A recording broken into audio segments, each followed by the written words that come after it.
পবিত্র রমজানুল মুবারক উপলক্ষে বিএনপির ভারপ্রাপ্ত চেয়ারম্যান তারেক রহমানের নির্দেশনায় বাইজিদ থানা এলাকায় সমাজের সুবিধা বঞ্চিত অসহায় মানুষের মাঝে মহানগর যুবদলের সাবেক যুগ্ম সম্পাদক মোহাম্মদ এরশাদ হোসেনের উদ্যোগে ইফতার ও ঈদ সামগ্রী বিতরণ করা হয়।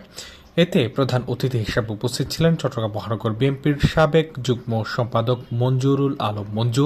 বিশেষ অতিথি ছিলেন ৭ নম্বর পশ্চিম ১৬ শহর ওয়ার্ড বিএনপির সাবেক সভাপতি মোহাম্মদ আসলাম, ৪৩ নম্বর আমিন শিল্পাঞ্চল সাংগঠনিক ওয়ার্ড বিএনপির সাবেক সভাপতি অ্যাডভোকেট এফ.এ. সেলিম, সাধারণ সম্পাদক মোহাম্মদ কামরুল ইসলাম, মহানগর বিএনপির সাবেক সহ প্রকাশনা বিষয়ক সম্পাদক আব্দুল হাই, মহানগর স্বেচ্ছাসেবক দলের সহ সভাপতি আবু নাইম, যুগ্ম সাধারণ সম্পাদক অ্যাডভোকেট এনামুল হক এনাম, চট্টগ্রাম মহানগর স্বেচ্ছাসেবক দলের সহ সাধারণ সম্পাদক আব্দুল মান্নান, মহানগর মহিলা দলের সিনিয়র যুগ্ম সম্পাদক রাবিয়া বেগম রাবু, মহানগর ছাত্রদলের যুগ্ম সম্পাদক ফখরুল ইসলাম শাহিন, মহানগর স্বেচ্ছাসেবক দলের সাবেক প্রচার সম্পাদক আকবর হোসেন মানিক, ৪৩ নম্বর ওয়ার্ড বিএনপির সাবেক সাংগঠনিক সম্পাদক সেলিম আনসারি, মহানগর যুবদল নেতা মোহাম্মদ বাবুল, রুহুল আমিন, মিল্লাত হোসেন, হুমায়ুন কবির, আলমগীর হোসেন দীপু, মাসুদ রানা, ইমন, মোহাম্মদ রনি, দেলোয়ার, সুলাইমান,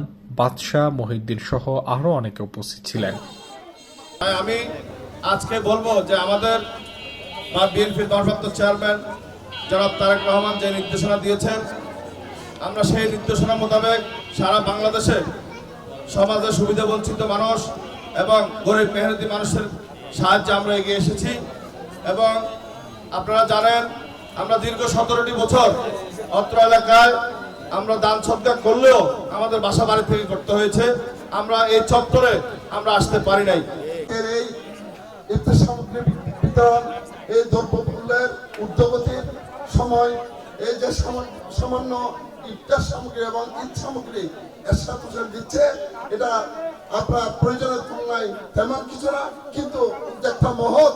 তাই আপনারা সবাই এরশাদকে দোয়া করবেন যাতে ভবিষ্যতে আপনাদের বিভিন্ন প্রয়োজনে বা সামাজিক আচার আচরণে বা দেশের প্রয়োজনে দেশের জনগণের পাশে, এলাকার জনগণের পাশে থাকতে পারে।